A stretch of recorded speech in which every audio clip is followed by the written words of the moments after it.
Hallelujah! Isang mapagpalang araw po ng pananambahan sa ating lahat. Tunay nga na tayo nga po ay aking binabati. Tayo po ba ay masaya sa araw na ito? Hallelujah! Na sa kabila ng mga kaguluhan sa daigdig, tunay nga na ang mga anak ng Diyos ang magtataglay po ng kapayapaan. Hallelujah! Amen. Bigyan nga po natin ng pamagat ang salita ng Diyos sa araw na ito. Jesus, my most treasured possession. Kasi nga po, bakit may pinag-isipan ko dito kung hour. May kanya-kanyang treasure kasi tayo.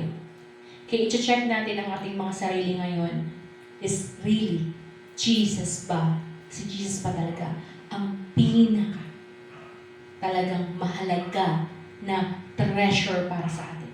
Ibig sabihin, ang pangalang Jesus. Ang Diyos ba ang pinakamahalaga sa atin? Because faith in Jesus is really personal. Hindi pwede na kakapit ka sa paa ni pastor para ikaw ay maligtas. Tayo po ay tinuturuan sa salita ng Diyos to have our faith at tunay nga, by the guidance of this church, tunay nga ng bawat isa ay lumakad sa katotohanan. Hallelujah! Tayo nga po ay sumadaling manalangin. Aming Diyos, Ama na dakila, tunay nga makapangyarihan sa lahat. Ama, tunay nga loobin mo ng salita mo, O Diyos, lamang ang siyang mayahayag sa aming kalagitnaan. Ama, patuloy mong pagpalain ng iyong lingkod at tunay nga, Ama, dalangin ko ng bawat isa ay magtaglay ng isang tenga na nakakarinig at nakakaunawa sa iyong salita. Ama, pagpalain mo kami sa iyong salita. Pagpalain mo kami sa pamamagitan naman ng pahatid mo, O Diyos, sa pagpapala at sa gabay ng Banal na Espiritu, Ama, ang loobin mo. Nakalinga ay patuloy, Father God, mapalakas sa buhay, pananampalataya, and our faith will be accompanied with signs and wonders in Jesus' name. Amen. Hallelujah. Alam po natin na patuloy at lagi namang inihahayag sa iglesyang ito that the name Jesus is the name of our God. Tayo po ay nananampalataya in the triune God, God the Father, the Son, and the Holy Spirit. At tunay nga na ipinapaunawa sa ating lahat na bakit ba sila ay napag-iisa, how they can become one. Una po, naway hindi ito mawala sa ating isipan, ang nasa Gawa, chapter 17, verse 11, or Acts 17, verse 11, na tunay nga nandito po, sa John 17, verse 11, iba pala yung nasa Acts. John 17, verse 11, excited ako mag-Acts na. Acts kasi pain natin eh. John 17, verse 11. Sa Acts naman is about the Bereans. Okay. So, sa John 17, verse 11, at ngayon, ako'y papunta na sa iyo, iniiwan ko na ang sanlibutan ito.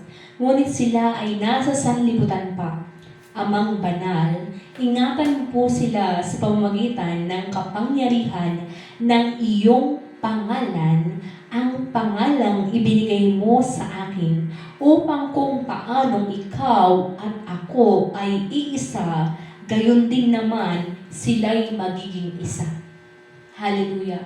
Maliwanag po na ipinapaunawa dito sa aklat ng Juan, okay, Kabanata 17, 17 verse 11 and 12, na ang Panginoong Jesus, Jesus Christ the Son, nung siya ay nananalangin, siya ay tumatawag sa pangalan ng Ama, at tunay nga na binanggit niya sa pakaingatan, maiingatan tayo sa kapangyarihan ng pangalan na ibinigay sa anak.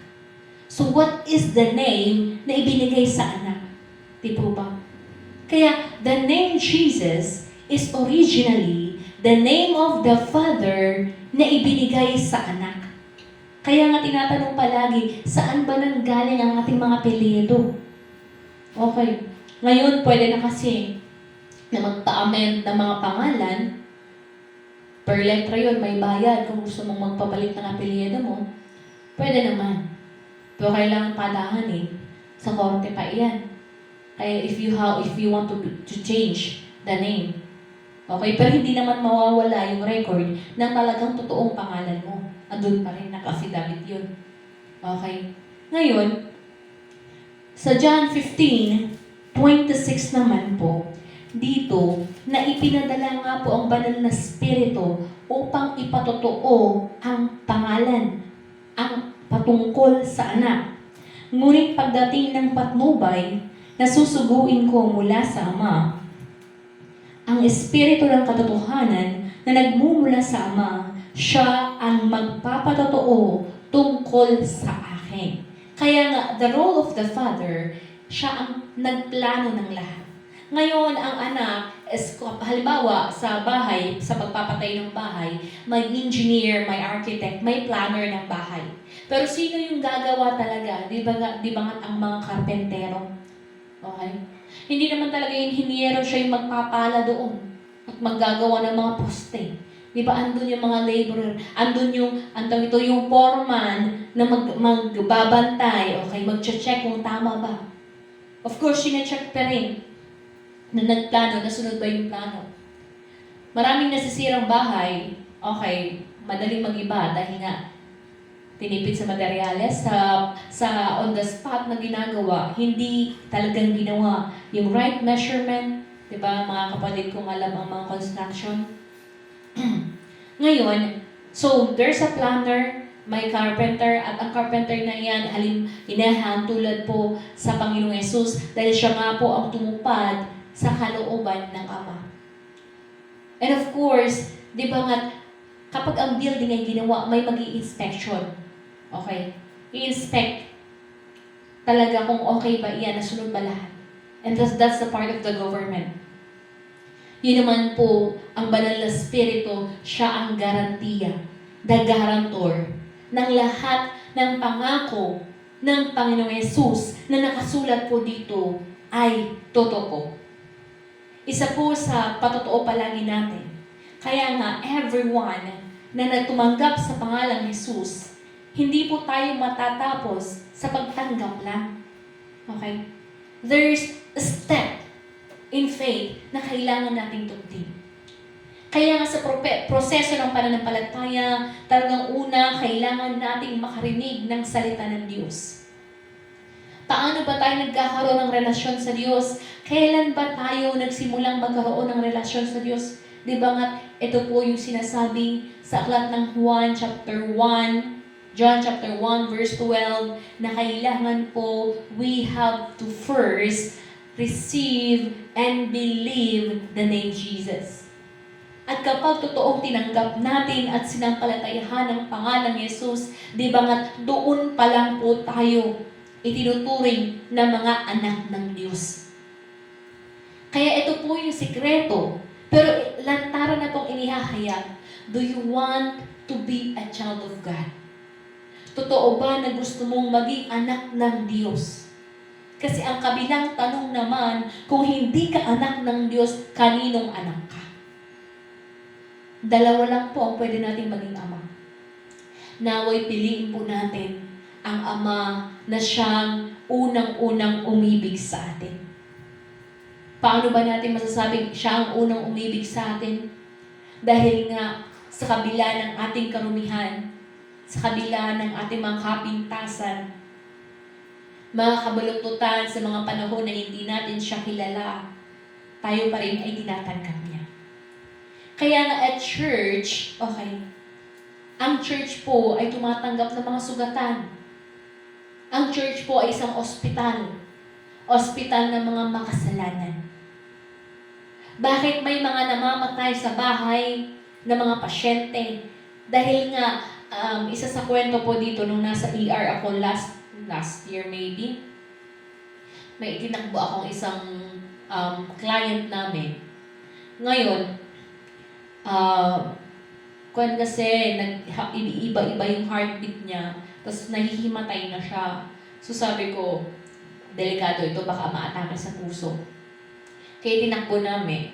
Sabi ng doktor, very timely, na naitakbo agad. Alam mo, umaga pa siya nagsimula, ayaw pa rin naman niyang magpahatid.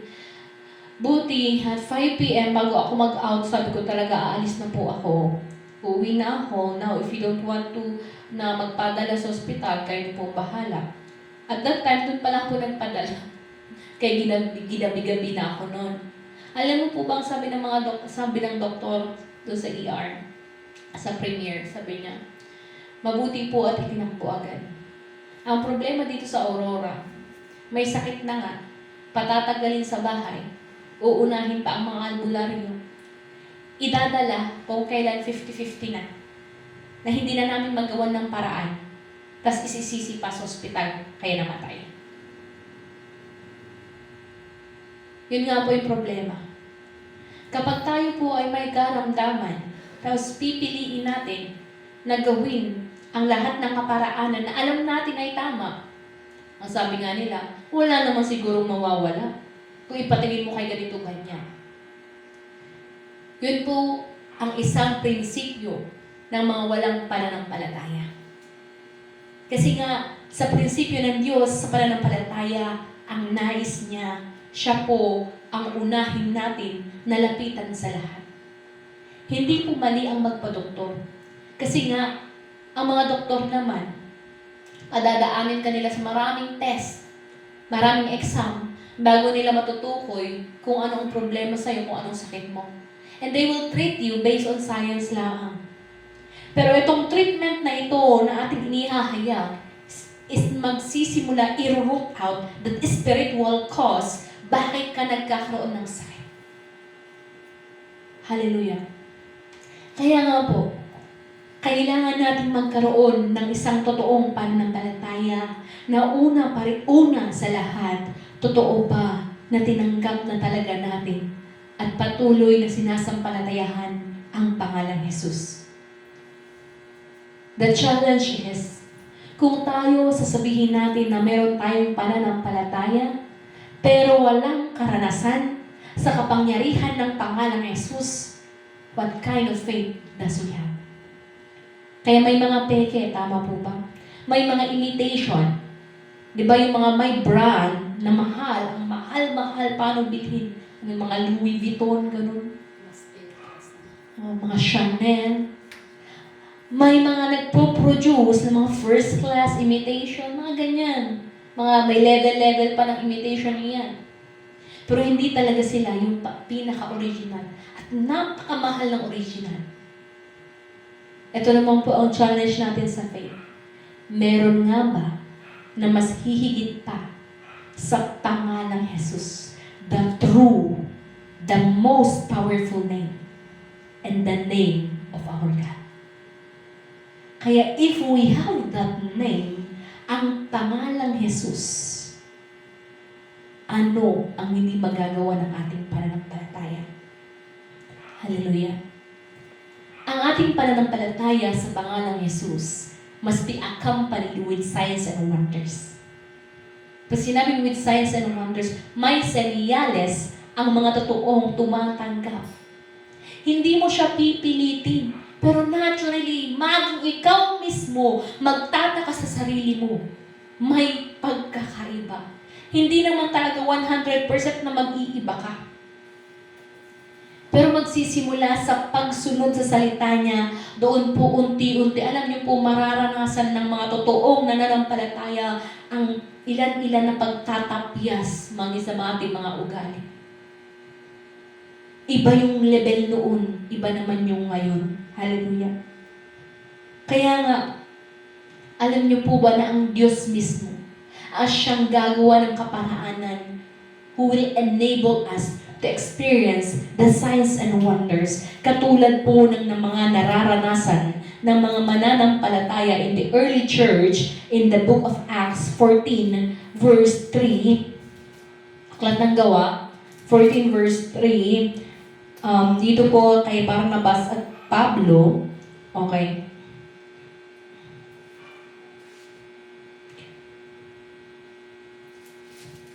Sabihin na dito sa 3, nanatili roon ng matagal sina Pablo at Bernabe at buong tapang silang nangaral tungkol sa Panginoon.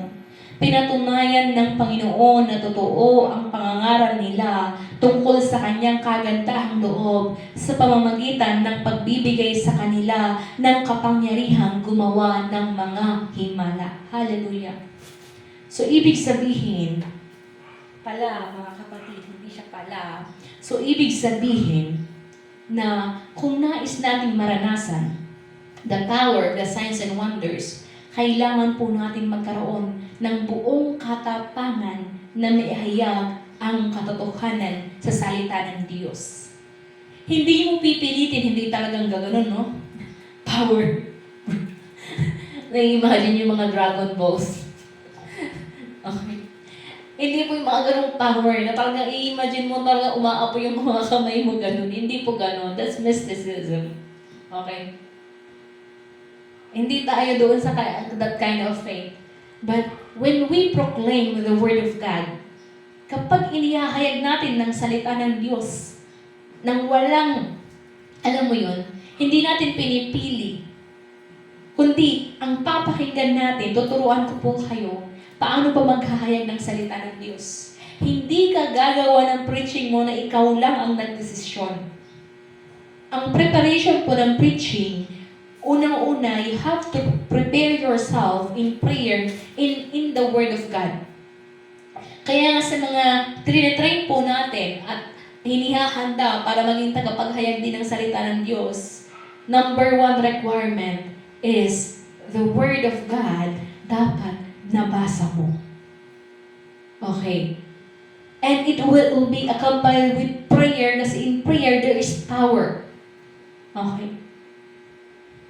Ang nangyayari po sa akin, isang halimbawa lang, mananalangin po talaga ako, ano ba yung gusto mong ihayag sa mga anak mo sa linggong ito.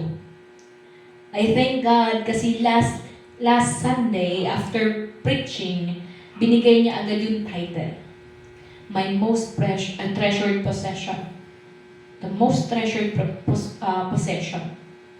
Binigay na niya agad right after, pagkatapos pala ng preaching, ibinigay na niya.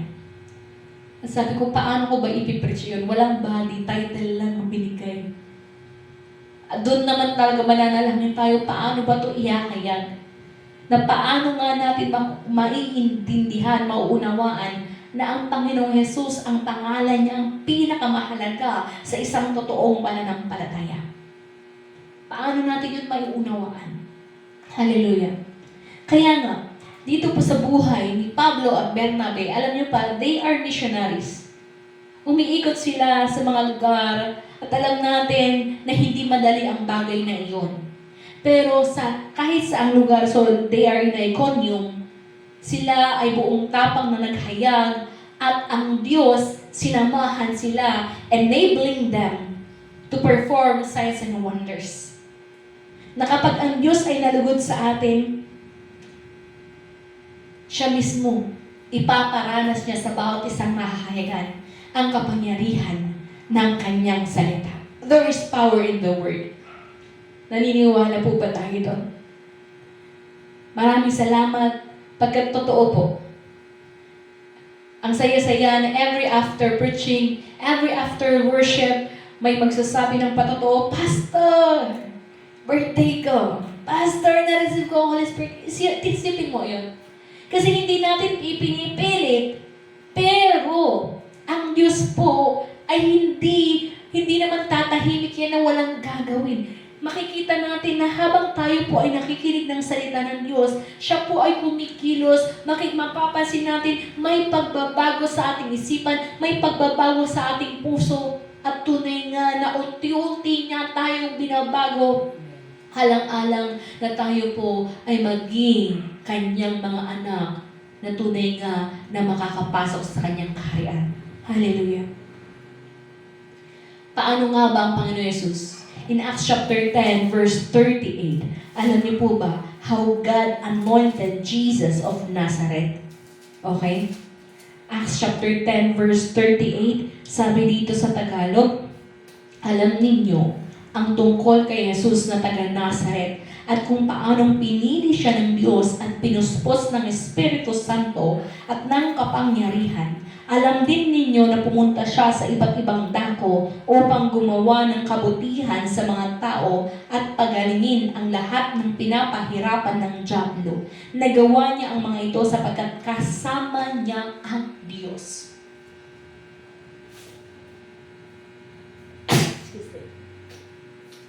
Hallelujah.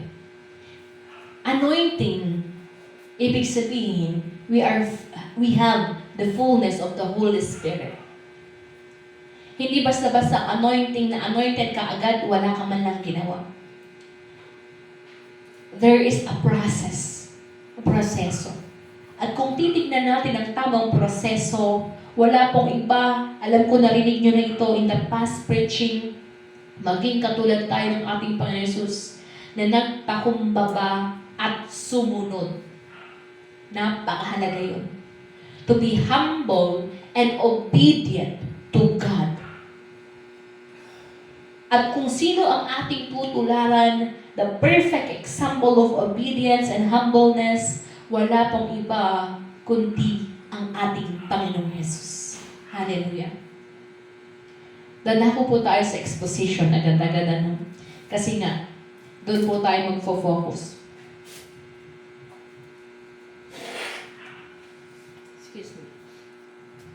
Sa aklat ng Gawa, chapter 3, verse 1 to 10. Ito po yung kwento kung saan si Pedro at si Juan ay papunta po sa templo. Okay, sa verse 2, sa pintuan ng templo na tinatawag na pintong maganda, ay may isang lalaking lumpo mula pa nang ito'y isilang. Okay. Dinadala ito sa templo araw-araw upang mamanimos sa mga taong pumapasok doon. Nang makita nito sina Pedro at Juan na papasok sa templo, siya ay humingi ng limos. Tinitigan siya ng dalawa at sinabi ni Pedro sa kanya, "Tignan mo kami." Tumingin nga siya sa kanila sa pag-asang lilimusan. Ngunit sinabi ni Pedro, "Wala akong pilak o ginto." Isipin mo yung lingkod ng Diyos, walang pilak o ginto. Pero anong sasabihin niya? Ngunit kung ano ang mayroon ako, siya kong ibibigay sa iyo. Sa pangalan ni Jesucristong taga Nazaret, tumayo ka at lumakad. How powerful it is to have faith in Jesus. Pinapangarap niyo ba itong maranasan? Nangarap ko kayo. Kasi ang mga pangarap na ganito, in accordance to the will of God, ay natutupad din. Isa sa mga gusto kong maranasan noon, halimbawa lang, dapat in the presence pa lang ng lingkod ng Diyos, manginginig na yung mga demonyo. Naranasan na po namin yun. Halimbawa, kami ni Pastor Raymond, pababa pa lang kami, yung taang pupuntahan na namin, nangingisay na. Hindi na niya kinakaya. Meron din po yung experience noon na yung isang kapatid sabi niya, nung nasa second floor pa lang tayo doon sa Barangay 3, aakyat pa lang siya ng hagdan, nangangatog na yung mga pa. As in, iba yung presence. Okay? Ng mga lingkod ng Diyos. Meron din po yung naghahayag doon si Pastor Raymond, naghahayag pa lang yung mga nakopo, kinikilabutan na ng sobra.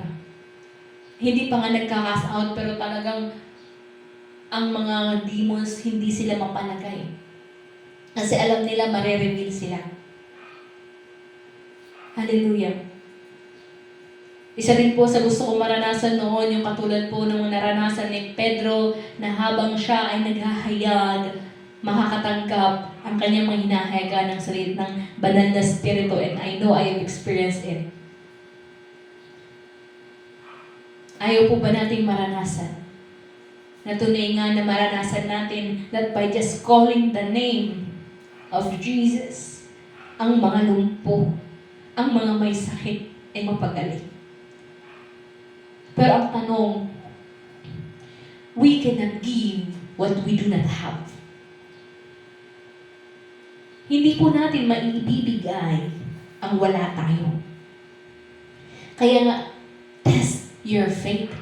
Magsisimula sa ating sarili. Kailangan natin i-challenge ang ating sarili. I have to experience, kailangan kong maranasan ang kapangyarihan ng pangalang Jesus. It must be true in me. Na sa akin mismo ay totoo ang pangalang Jesus. Na hindi kwento-kwento lang ito, na kwento kay Pedro, kwento kay Juan, sila lang nakagawa. Kailangan nating ma-challenge sa ating pananampalataya. I must experience. Kailangan kong maranasan.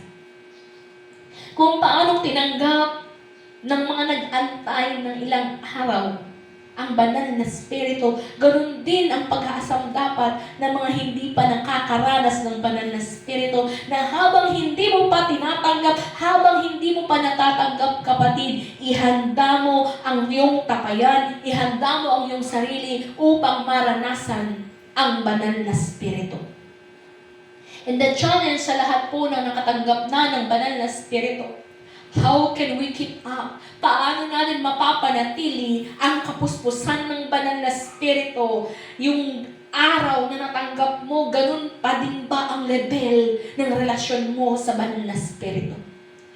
Do not quench the Holy Spirit, according to Ephesians chapter 3 and chapter 1.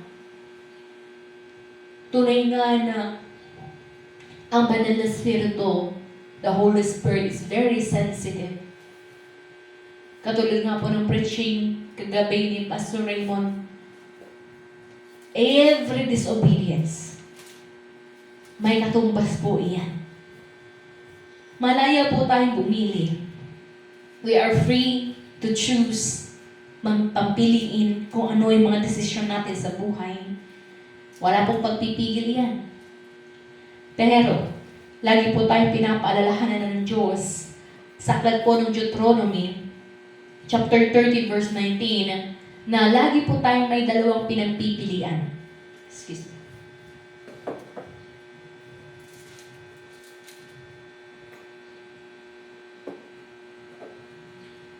We have always two choices, life or death, blessing or curses. Buhay o kamatayan, pagpapala, sumpa. Alam naman po natin na sa bawat pagsunod ay may kaakibat nun. Kaya hindi mo pahihilingin, pagpapalan agad yun dahil ikaw ay sumunod. Ngunit kung mananatili tayo sa aspeto ng pagsuway, alam niyo po ba that even curses will overtake us?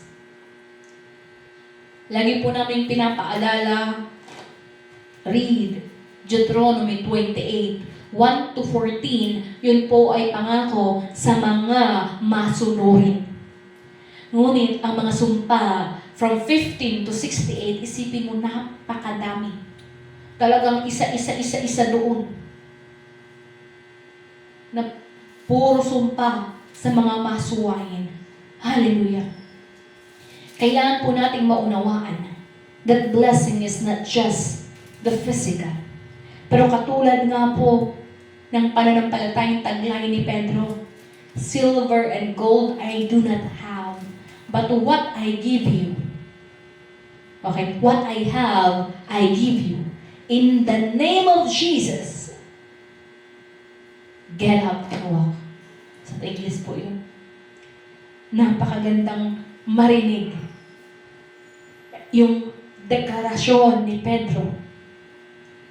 Ulitin po natin sa Tagalog, wala akong pilak o ginto, ngunit kung ano ang mayroon ako, siya kong ibibigay sa iyo. Sa pangalan ni Jesucristong taga Nazaret, tumayo ka at lumakad. Hallelujah. Hinawakan niya sa kanang kamay ang lumpong at itinayo. Noon di lumakas ang mga paa at bukong-bukong ng lalaki. Palukso itong tumayo at nagsimulang lumakad. Pumasok siya sa templo kasama nila, naglalakad, lumulundag at nagpupuri sa Diyos. Nakita ng lahat na siya'y naglalakad at nagpupuri sa Diyos. Nang makilala nilang siya ang pagpulubing dati nakaupo, nagmamalimos sa pinto ang magandaan ng templo, namangha sila at nagtaka sa nangyayari sa kanya. Hallelujah. In this time na napakadaming walang pananampalataya, it's really a must and there's really a need for us to have great faith. Pananampalataya na may kaakibat, may kasama, na may mga patotoo. Excuse me. Hallelujah. Tunay nga po, that power is in the name of Jesus. Kaya nga po in Acts 10:38, di ba? How God anointed Jesus. And if Jesus Christ is so anointed, kaakibat nun ang pangalan niya na tinanggap natin na ating daladala, yun po ang ating ihahayag. Katulad po ng awitin natin kanina, ang tanging gusto ko lang talaga ay maihayag to speak the name Jesus. Meron na po ba tayong pusong ganun? Na wala akong ibang gustong gawin, kundi ihayag ang pangalang Jesus. Upang ang mga nasa kadiliman ay makarinig. Yung mga punong-puno ng depresyon, mabigyan ng pag-asa. Yung mga lugmok na lugmok sa mga bisyo, makaulagpos sa kanikalang iyon. Every experience na meron tayo, our past, okay, na ating napagtagumpayan dahil tinanggap natin ang Panginoon Jesus, it will be a testimony, ay magiging patotoo na bagamat ako ay dating ganon na makasalanan, ako ay inibig ng Diyos at ako ngayon ay maghahayag para sa Kanya. Alam ko po na sa iglesyang ito, tinatawag po tayo hindi para manahimik. Ngunit taglayin ang katapangan upang maghayag. Hindi kinalulugdan ng Diyos ang puno ng takot. Binabasa nga natin kanina, in the books of Acts 14:3, di ba nga, buong tapang na naghayag sila Pablo at Bernabe sa Iconium. At dahil buong tapang silang naghayag, yung kanilang inihahayag, may kaakibat na pagtulong ng Diyos. At tunay nga na pinapatunayan ng Diyos na ang mga inihahayag nila ay totoo. Kaya nga sa ating pananampalataya, mga kapatid, kailangan talaga na magkaroon tayo ng matinding pagnanais na mataglay ang katotohanan at sa katotohanan iyan, iyon ang gagamitin natin na ihahayag sa mga nangangailangan ng salita ng Diyos. Uulitin natin, hindi natin pwedeng ibigay ang bagay na wala tayo. Kaya kailangan tayo ay mapuno to be fully inspired by the Word of God upang tayo din ay makapaghayag. Gaano na ba kaseryoso ang ating pananaliksik sa salita ng Diyos? Gaano ba yung pagnanais natin na pakinggan ang tinig ng Diyos sa araw na ito upang ako ay mapuno at tunay nga magagamit ko para sa linggong ito? O hanggang ngayon, yung isipan natin, punong-puno ng mga alalahanin, dahil naupo, nagtaas na lahat ng mga presyo, tataas na lahat. Katulad nga ng preaching kagabi ni Pastor Raymond, sabi ko na, malapit na niyang ihayag yung ihayag ko. Kasi papunta rin po doon.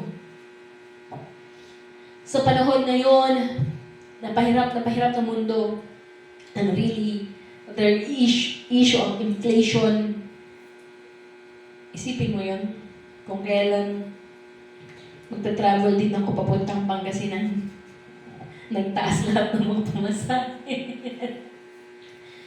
Pero kailangan ba natin matakot? Kailangan ba natin mag-aalala? We need to have a greater faith. Kaya nga tayo nananalangin ng mas mataas na sahod. Kaya nga tayo nananalangin na mas pagpapalain ng Diyos kasi saan ba natin yun gagamitin?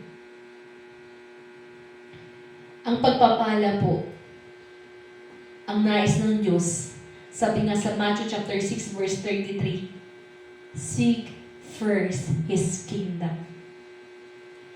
Na kapag inuna natin ang kanyang kaharian, di ba? Seek first His kingdom and righteousness, and all these things will be given. Ibig sabihin, kailangan lang talaga na maiset sa ating puso't isipan what is my priority. Ano ang bagay na kailanman ay hindi ko tatalikuran. Naway hindi matapos ang preaching na ito na hindi pa pumapasok sa atin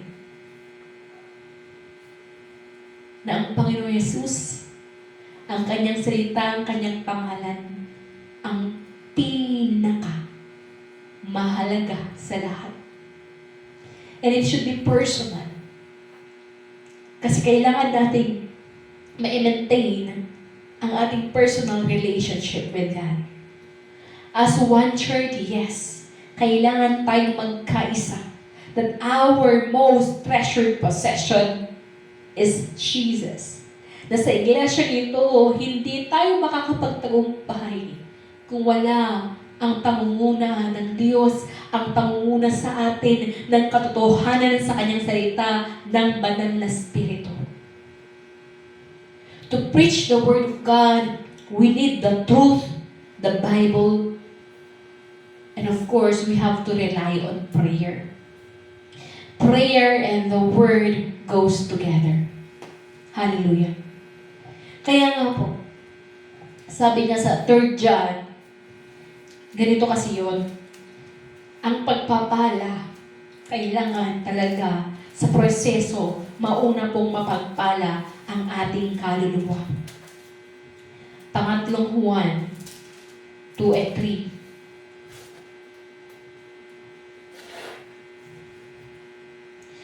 John, verse 2 hanggang 3. Mahal kong kaibigan, idinadalangin kong ikaw sana'y nasa mabuting kalagayan at malusog ang katawan tulad ng iyong buhay espiritual.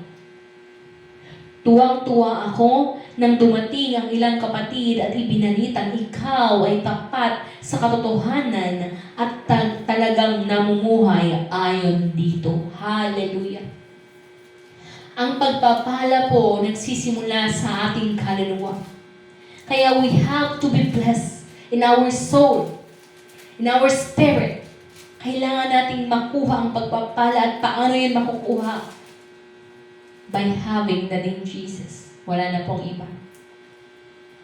Ng pangalang Jesus, na si Jesus ang magiging sentro. Kasi nga, etong katawan na ito, maaagnas, babalik sa alabok. What remains is our soul. At kung wala doon, walang puwang doon ang Panginoon Jesus, paano pa iyon? Kaya nga, nagsisimula lang talaga ang buhay sa paningin ng Diyos kung ang isang tao ay tumanggap sa Kanya. Sa lahat ng hindi pa tumatanggap na tunay sa Panginoon Jesus, sa paningin ng Diyos, patay. Kaya kailangan natin mabuhay. Kaya nga, tignan nyo dito. Idinadalangin kung ikaw sana'y nasa mabuting kalagayan at malusog na katawan. Ibig sabihin, ang mga sitwasyon sa ating sarili and even in our physical, it reflects our soul. Okay? Sa mga matatanda naman, ito naman talaga ang totoo. Kung paano natin inabuso ang ating katawan nung tayo po ay kabataan pa. Pag tumanda na, doon na mararanasan lahat ng mga sakit. Kaya nga sa mga nakatatanda ngayon sa iglesia, na ngayon lang tumanggap sa Panginoon Jesus, ngayon lang naliliwanagan sa katotohanan, ang una po namin instruction ay humingi ng kapatawaran. There must be forgiveness. Paano po ba tayo mapapagaling? Psalms 103 verse 3, sabi po dito, ang lahat kong kasalanan ay siya'y nagpapatawad. At anumang aking sakit, ginagamot niyang lahat. Kaya there must be repentance deep within. Ipanalangin po natin na ipaalala lahat sa atin ng banal na Espiritu ang lahat ng ating kasalanan upang tayo po ay mapatawad.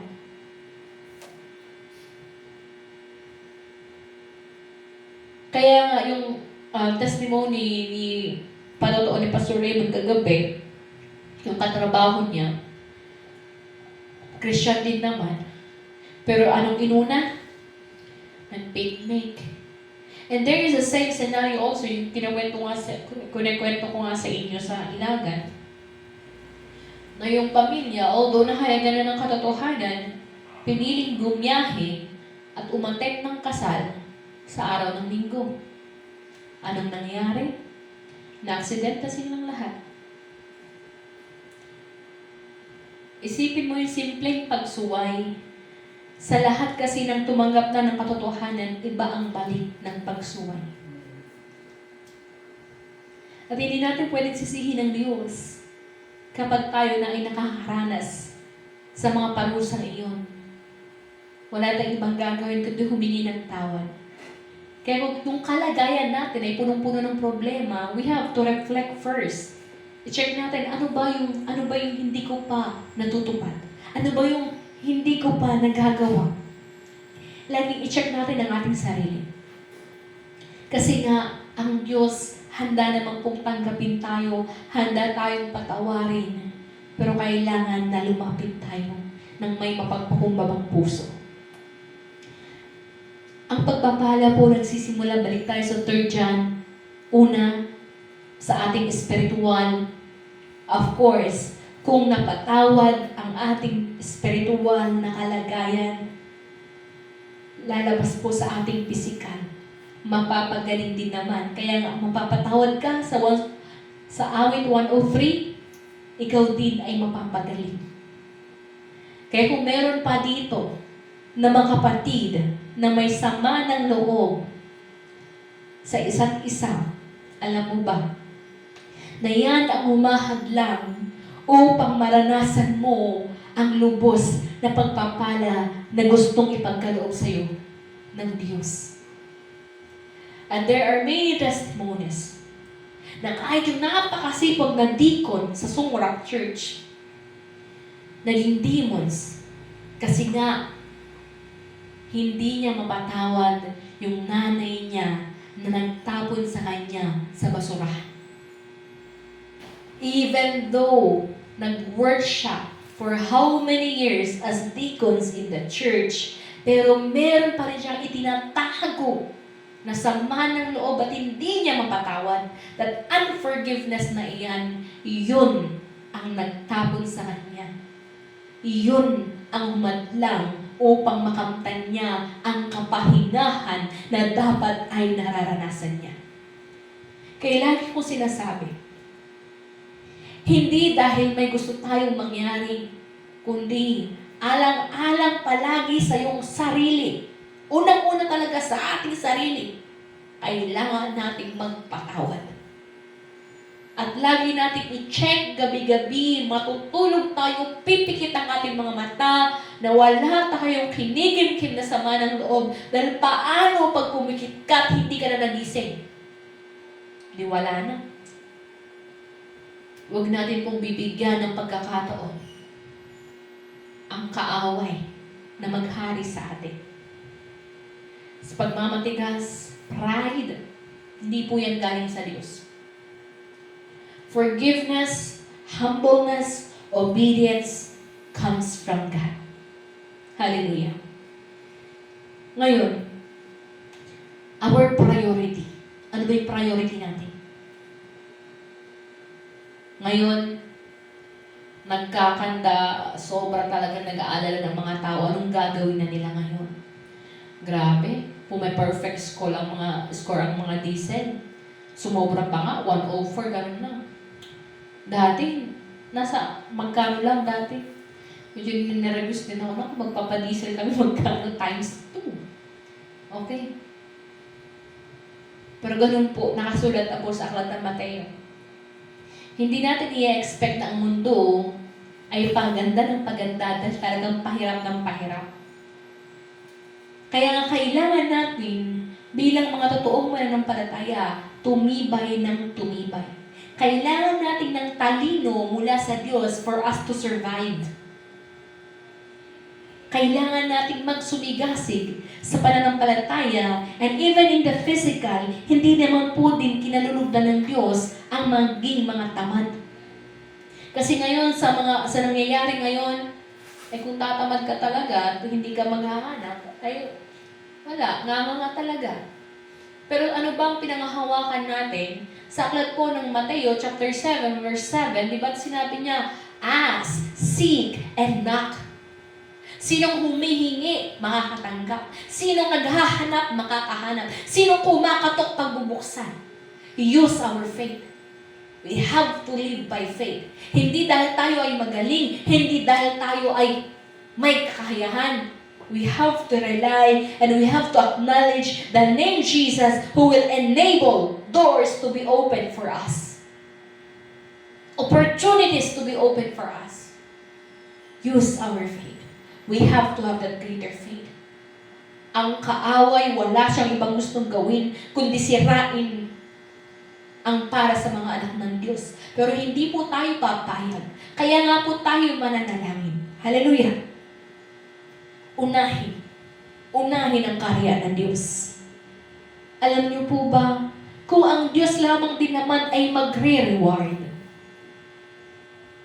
ang reward dito sa mundo, halimbawa na lang yung reward kay Lindy Diaz, govern with, merong, may mga kasulatan iyan, na dahil may libre siyang, gas, fuel, okay, so Phoenix. Lifetime.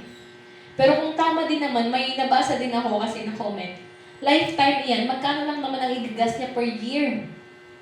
Eh kung bilyon ang contract niya kay Petro, talo talaga. Doon ka talaga sa mas malaki.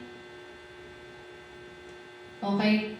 Yung mga rewards sa mundong ito, pwedeng bawiin eh. Okay? Pero kailangan nating makamit the reward in this age and into lifetime eternal. Gusto niyo po iyon? Basahin natin sa aklat po ng Lucas, chapter 18, verse 29 to 30. Pero alam niyo po ba na hindi basta-basta na makakamit ng isa't isa ang reward na ito, may kailangan gawin. And if you want, you will experience. Pero china-challenge ko po ang bawat isa. Be with us, magtiis, maglingkod, at ang Diyos na po ang kikilos. Sa aklat po ng Lucas chapter 18, basahin natin ang 29 hanggang 30. Sabi dito, sinabi sa kanila ni Jesus, tandaan ninyo, kapag iniwan ni man ang kanyang katahanan, asawa, mga kapatid, mga magulang, o mga anak, alang-alang sa kaharian ng Diyos, tatanggap siya ng higit pa sa panahong ito at sa panahong darating, tatanggap siya ng buhay na walang hanggan. Hindi ibig sabihin na ito, kapatid, pabayaan natin. Pero for example, katulad po sa akin, na kailangan kong mag-travel, okay, iniwan ko ang family ko sa Ilagan, o di kaya ako naman magka-travel to Pangasinan. I'm expecting really reward. And I am rewarded. Of course, hindi namang hindi pwede. Yun pa lang yung patotoo ko sa inyo na imposible, pero grinant nila yung schedule ko na ganoon.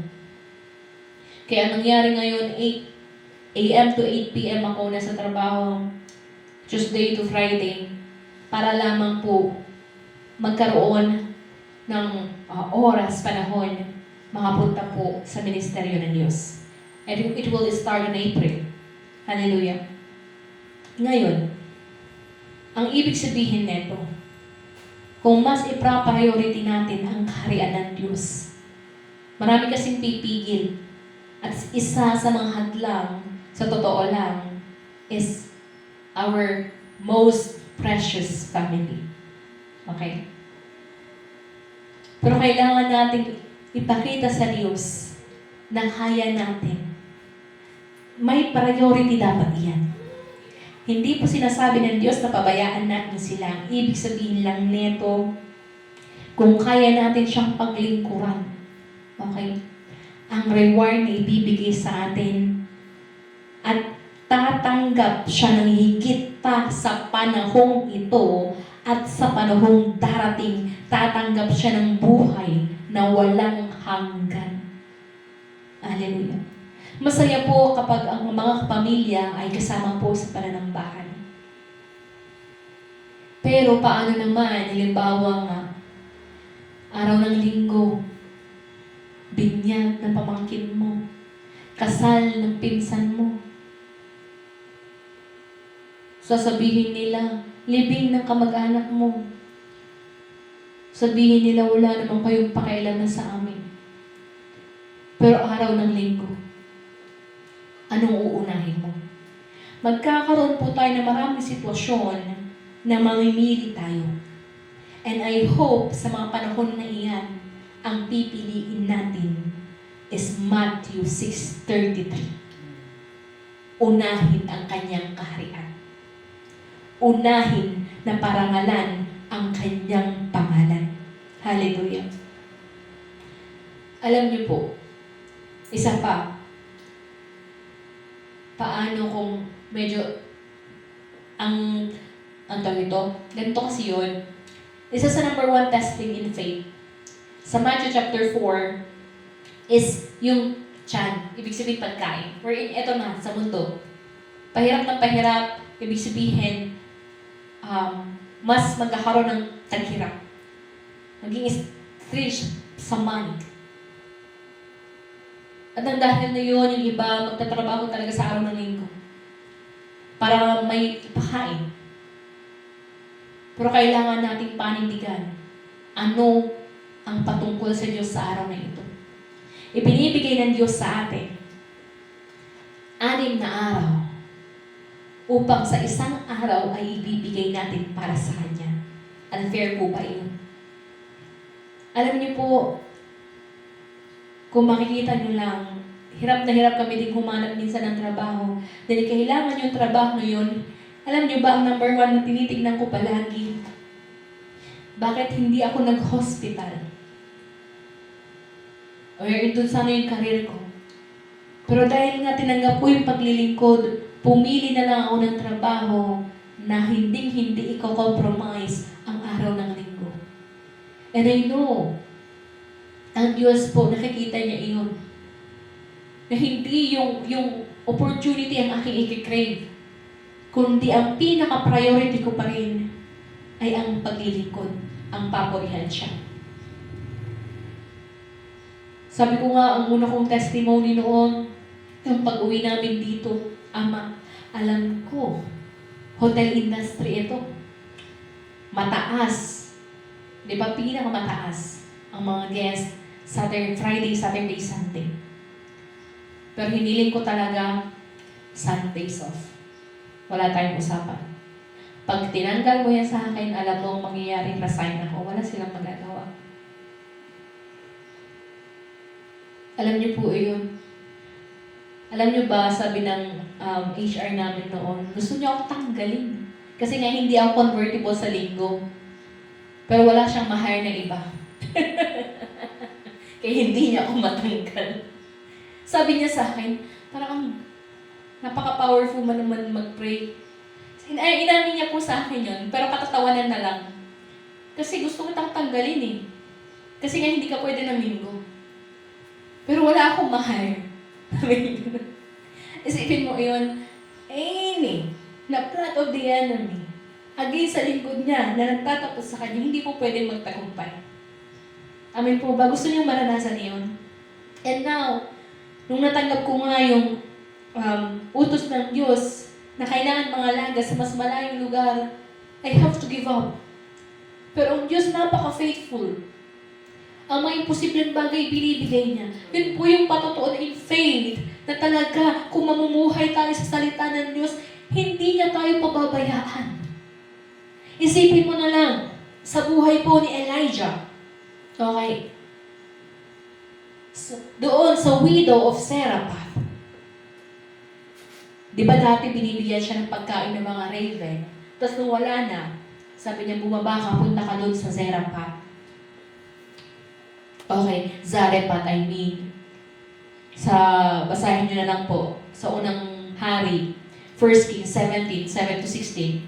Hindi natin babasahin at maiksi na lang ang ating oras. Ang sabi ng balo, ito na lang, wala kaming pagkain, pero may kaunti akong flour at oil. Iluluto ko ito, kakainin namin ang aking anak at mamamatay na kami. Pero sabi ni Elijah, hindi. Yang lulutuin mo na iyan, ihanda mo, ibigay mo sa lingkod ng Diyos at hindi ka pababayaan ng Diyos. Yung nagpakain sa lingkod ng Diyos kay Elijah, sa prophet Elijah, alam niyo po ang nangyari. Hindi na naubusan yung takalan, yung lalagyan. Dahil inuna niya, ito na lang ang meron siya pero ipinigay niya sa lingkod ng Diyos. Hindi po pinabayaan yung balo na iyan. I'm telling you, kung bibigyan nyo ng respeto ang lingkod ng Diyos, sa tingin nyo, pababayaan kayo ng Diyos. Na yung totoong lingkod niya, of course, gusto nyo maranasan na yun. Meron pa, sa 2 Kings, chapter 4, 1-7, ito naman kay Prophet Elisha. Siya yung sumunod kay Elijah. Yung balo na yun, maraming utang din. Isipin mo kung gaano kinahabagan ng Diyos ang mga balo. Ang sabi ni Elisha, kumuha ka ng maraming jar. Okay. Alam niyo yung mga clay jar na yun. Humirang ka sa mga kapitbahay mo. Ibuhos mo yung olive oil na iyan. Alam niyo po, nakailan sila na takalan. Tapos nung wala na siyang nasisidlan, doon lang po huminto that oil that this is being poured out. Anong gusto mong sabihin ng Diyos sa araw na ito? Gawin natin ang bagay na iniutos ng Diyos at kailanman hindi niya tayo pababayaan. Si Elijah in the time of famine, ginamit ang balo na iyan. At dahil yung balo naman na iyan ay tunay tumupad, ibinigay ang para sa lingkod ng Diyos, hindi rin siya pababayaan. Sabi nga sa gospel books, ibigay mo lang isang baso. Sa lingkod ng Diyos, aalalahanin na. Baka naman mag-unahan na kayo. Baka ilang baso na ito. Hallelujah. But I mean, sa lingkod niya at sa mga sumusuporta din sa gawain, I'm telling you, hindi ako ang nangangako. Ang Diyos po, God's reward is in this lifetime and up to eternity. The promise of God. But we must have the name Jesus in us. Hallelujah. Pero ito, napakahalaga na magkaroon tayo ng pananampalataya na kontento. Faith with contentment is a great gain. Yes. Sa aklat ng unang Timothy. Bakit? Pumunta dito yung gustong ipahayag ng Diyos para hindi po tayo mapuno ng aalalahanin. Pero kailangan natin pumayapa sa salita ng Diyos. Sa unang Timoteo, chapter 6, verse 6-10, basahin po natin. Sa katunayan, may malaking pakinabang sa relihiyon kung ang tao ay marunong masiyahan. Wala tayong dinalang anuman sa sanlibutan at wala rin tayong madadalang anuman pag-alis dito. Kaya, dapat tayong masiyahan kung tayo may pagkain at pananamit. Ang mga nagnanasang yumaman ay nahuhulog sa tukso at nasisilo sa bitag ng masama at mga hangal na hangarin na nagtutulak sa kanila sa kamatayan ng kapahamakan sapagkat Ang pag-ibig sa salapi ay ugat ng lahat ng kasamaan. Dahil sa paghahangad na yumaman, may mga taong nalalayo sa pananampalataya at nasasadlak sa maraming kapighatian. Hallelujah. Marami talagang nagwa-wonder in faith, iniiwan ang pananampalataya dahil sa pera. Sa totoo lang. Yes. Kasi nga unang temptasyon ay ang tiyan. Kaya nga, sabi ko nga, kung darating man talaga ang taghirap, kailangan natin matutong mag-fasting. Papunta talaga tayo doon eh. Nakikita niyo yung sitwasyon natin? Sabi ko nga, okay lang. May laman ako ngayon, kaya dumating mo ng panahon na iyon, hindi pa naman ako magiging skeleton, ano? But that's just a joke. I mean, kailangan natin pong makontento. Tignan nyo, pag punta nyo sa Facebook, sa mga social media, puro glams. Pagandahan ng gito-ganito yan. Hindi na po yun dapat ang ating tinatahak. Pero paano natin gagamitin ang ating pananampalataya at maparangalan, maluwalhati ang pangalang Jesus katulad po ng nagawa ni Pedro.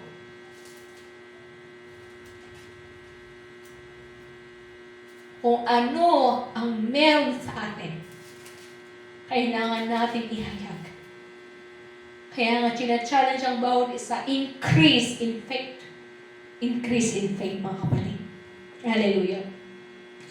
Ulitin ko sa Mateo 6:24, no one can serve two masters. Either you will love money or you will love God. Kaya nga paulit-ulit, yes, hindi po tayo lalayo. Kung hindi mo maibigay ng tapat ang iyong tithes and offering, you love money more than God. Kaya kailangan mapalo, kailangan magising, kailangan maturuan ang bawat isa. Hallelujah. Isa pa. Sabi nga ni Apostol Pablo sa aklat ng Filipos chapter 4:11 na I learned to be content. Whether naranasan ko ang masagana, naranasan ko, okay, ang taghirap. Ibig sabihin, matutuong makontento kung anong sitwasyon ang meron ako. Kasi nga, babalikan natin yung unang Timoteo 6 na dahil sa sobrang paghahangad, doon nawawala in faith. Kaya where is your concentration? Nasaan ang konsentrasyon natin? Alam niyo po, nagdaan din naman ako sa parte niyan. 2020, gusto ko pong umalis ng bansa kasi gusto kong kumita ng 300K a month. Gusto ko din yung maranasan. Pero alam niyo po ba, napakabuti ng Diyos dahil nga sinira niya kasi ang panalangin ko, kung hindi mo plano ang aking plano, sirain mo ang aking plano. Kaya niyo po bang ipanalangin iyon? Kaya niyo po bang ipanalangin na kapag kayo ay dumudulog sa Diyos at meron kayong binabalak, kaya niyo bang ipanalangin na Ama, sirain mo ang plano ko kung hindi mo ito kaloob? And it should be by faith. Masakit. Pero yun pala, ay tunay nga na iba pa rin. Alam ng Diyos din naman na hindi ako maging masaya. Kahit makamtan ko pa ang mga bagay sa mundo ito, kung hindi ako maglilingkod. Yes. Meron yung one time, binibili ko yung mga bagay na gusto ko. Pero na-realize ko sa aking buhay, okay, masaya na nakita mo, na nabili mo na yung gusto mo, pero after that, wala na. Pero I'm telling you, iba yung kagalakan, iba yung saya kapag alam mo na natutupad mo ang kanyang kalooban. That you are blessed. Kaya may awitin natin kanina sa inyo, count your blessing. Ang lagi natin binibilang kung ano ang wala tayo. Count your blessing. Gaano ka ba pinagpapala ng Diyos? Hanggang ngayon ba naiingkit ka sa mga tao walang pananampalataya? Learn to be content in the name of Jesus. Kailangan nating pagganahin po sa pagkakataon ito ang ating pananampalataya. We have to have a living faith. Isang pananampalatayang nararanasan ang kapangyarihan ng pangalang Jesus. If we have Jesus, we have everything. Sa aklat ng Lucas 10:19, ibinigay na niya sa atin lahat ng otoridad to trample against the enemy. Pero the enemy, ang kaaway din naman ang nag-o-offer sa karangyaan ng mundo ito. Kaya if you will worship that, talo ka. And we have to know kung sino ang ating sinasamba. Hallelujah. Hebrews 13:5. Alam niyo po bang sabi niya? Never will I forsake you. Never will I leave you.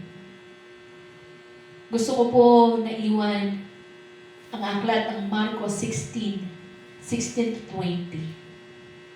Sa lahat ng tumanggap at sumampalataya, nagpabautismo sa pangalan ng Jesus. Kaya nga, the next step is to be baptized. Receive the Holy Spirit at maranasan ang mga signs and wonders. In my name, sa pangalang Jesus, magpapalayas tayo mga demonyo. Magpagaling ng may sakit, ipapatong ang mga kamay at mapapagaling. Even ang mga gagawa sa akin ng atin na masama hindi magtatagumpay. Accompanied with signs and wonders in verse 20. Hallelujah. Kaya nga po, kailangan natin taglayin ang itong klaseng pananampalataya na ang ating ihahayag ay ang kanyang pangalan. Bakit hindi tayo sobra talagang ibinibigay yung mga kaprityuhan natin para matutunan natin na dumepende sa Kanya? Bakit hindi lahat ng plano natin ay natutupad dahil gusto ng Diyos? Dumepende tayo sa Kanya, magtiwala sa Kanya. Minsan, naging frustrated tayo pag hindi natutupad ang ating mga plano.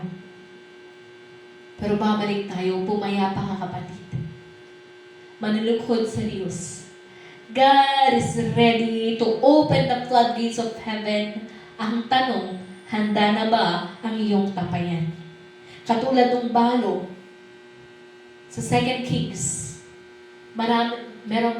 gaano na ba kahanda ang iyong tapayan to receive that God's anointing oil, that God's anointing to do His work? Hallelujah. Kaya sa pagkakataon ito, bago po tayo magsara, itutuloy ko po yung kwento ko. Noong 2020, di ba, I resolved in my heart na hindi ko na ipipilit yung gusto ko na mga ibang bansa para sa pera. Sa totoo naman, para sa pera. At pipiliin ko ng maglingkod. Doon nga po gumawa ng kaparaanan ng Diyos na inilapit niya ulit ako. That December, nag-attend ako ng seminar. Ito yung hindi ko makalimutan na word from Dr. Shane. Sabi niya, if you will go abroad, and you are called to be a pastor, and you will go abroad because of money, you will be cursed. Alam mo, grabe tumatak yun sa akin kasi ngayon yung nangyari sa akin. Na kapag ipinilit yung gusto ko, sumpa ang pinipili ko. Kasi nga, ang pangako niya, sa Deuteronomy 1-14, ang pagpapala ay nasa lingkod ng Diyos, nasa mananampalatayang totoo ng Diyos. Wala kung saan na lugar. Whether you are in the country, you are in the city, saan ka man, nasa iyo ang pagpapala. Hindi doon lang sa lugar na yun ang may pagpapala. Kaya kung tinawag ka kung saan, pagpapalain ka niya doon. Hallelujah. At tunay nga na, alam ko na hindi ako nagkamali ng pinili ang maglingkod. Kasi kung hindi ko rin piniling maglingkod, wala ako ngayon sa inyong harapan. Pero sasabihin ko nga po sa inyo, nahanap ko na ang aking kagalakan. At ang kagalakan ngayon ay patuloy na ialay ang aking buhay upang paglingkuran siya. Alam niyo po kung paano nga ang Diyos kumikilos. Na sa mga patotoo ninyo, patuloy kami napapalakas at patuloy kami nabibigyan ng pag-asa na ang Diyos ang tumutulong sa iglesia ito para makapanatili tayo sa katotohanan. But we have to be true, totoo, that Jesus is our most treasured possession at hindi natin ito ipagpapalit sa kahit ano pa man. Amen po. Bago po tayo manalangin, inaanyayahan ko nga si Pastor Raymond. Awitin nga po natin ang I Speak Jesus. And let us pray. Calling the name Jesus. Nabibigyan niya tayo the power, the boldness to speak the name Jesus. Ang dami pong trabahong gagawin. Andun pa tayo sa maliit na maliit. Pero kailangan natin kumilos. Dahil hindi mo alam, kapatid, na sa paghayag mo, mapagpapala ang mga hindi pa nakakilala sa Kanya. Be a blessing. Be a blessing. Desire to be a blessing. Hallelujah. Naisip na patuloy na mapuno tayo ng patotoo. That the name Jesus is the most powerful name. The name Jesus heals. Be healed in the name Jesus.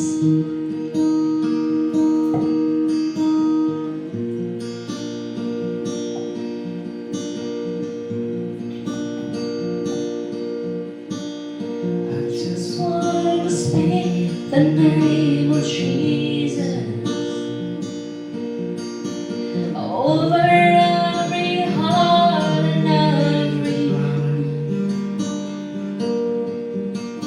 'Cause I know there is peace within your presence. Up, I speak Jesus.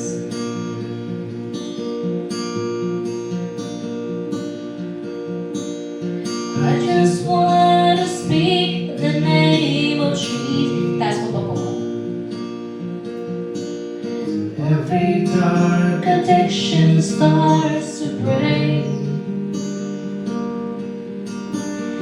So there is hope and there is freedom. I speak Jesus.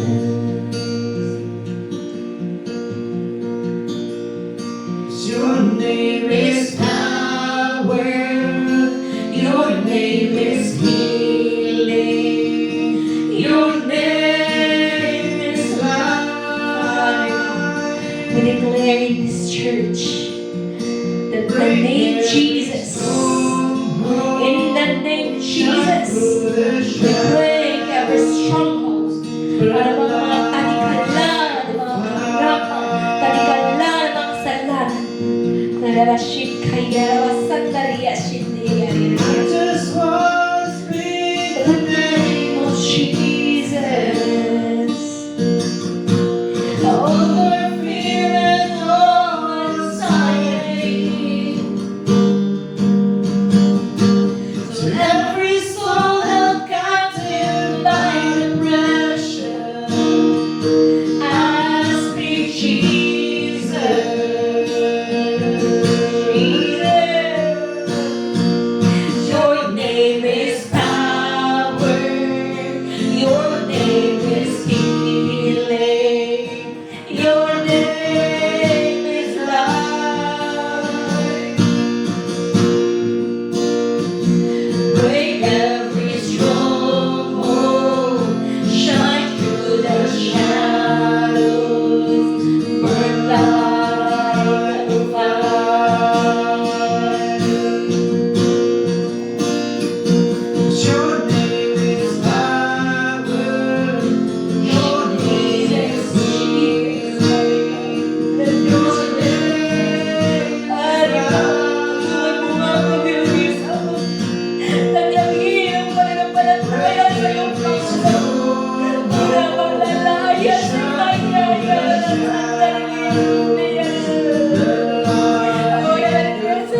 Jesus in the darkness over every enemy. Jesus for my family, I speak the holy name. Jesus.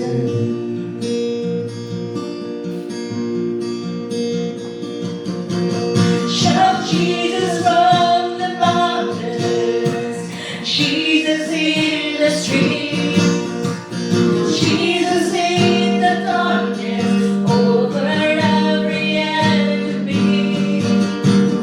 Jesus for my family, I sing the holy name.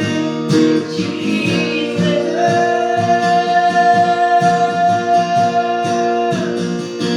Your name is power, your name is healing, your name is life. Break every stronghold, shine through the shadows, burn like a fire. Your name is power, your name is healing, your name is life. Break every stronghold, shine through the shadows, the light of life.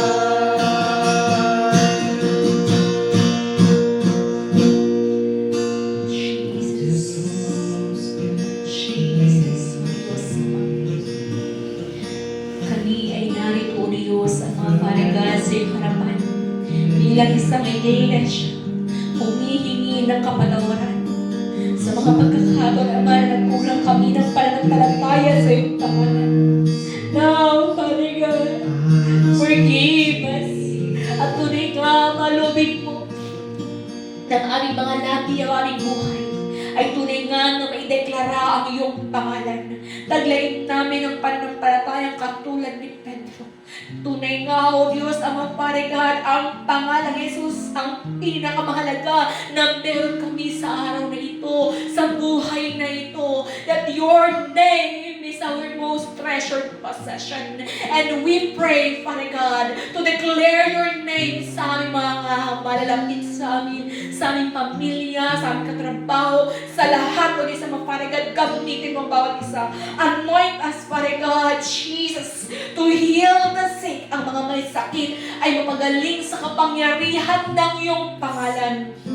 Sa sino man na kapatiran na narito, na nagdaranas ng mga gupit, ng mga karamdaman, na pahating ng kaaway, we declare the power of the name Jesus. Be healed in Jesus' name. Be healed in Jesus' name. Sa sino man na pupuno ng mga negatibong kaisipan, we declare the name Jesus. Father God, heal our soul. Bless our soul, Father God. And even our physical health. Ama, tunay nga na mapabuti. At tunay nga, O Diyos, let us be a blessing in our community. Father God, we declare your name in this church. Ang pangalan mo siyang mangunguna lamang sa amin. Ang katotohanan sa iyong salita, O Diyos, Ama, Father God, ang siyang aming panghahawakan. Pagkat ikaw ay tapat at totoo. In the name of Jesus, we declare. We thank you, Father God. Ito, Ama, ang aming dalangin sa pinakamakapangyarihang pangalan, ang pangalang Jesus. Amen. Hallelujah. Binabalik ko po kay Pastor Raymond for the benediction. Ako na kaya tumayo po.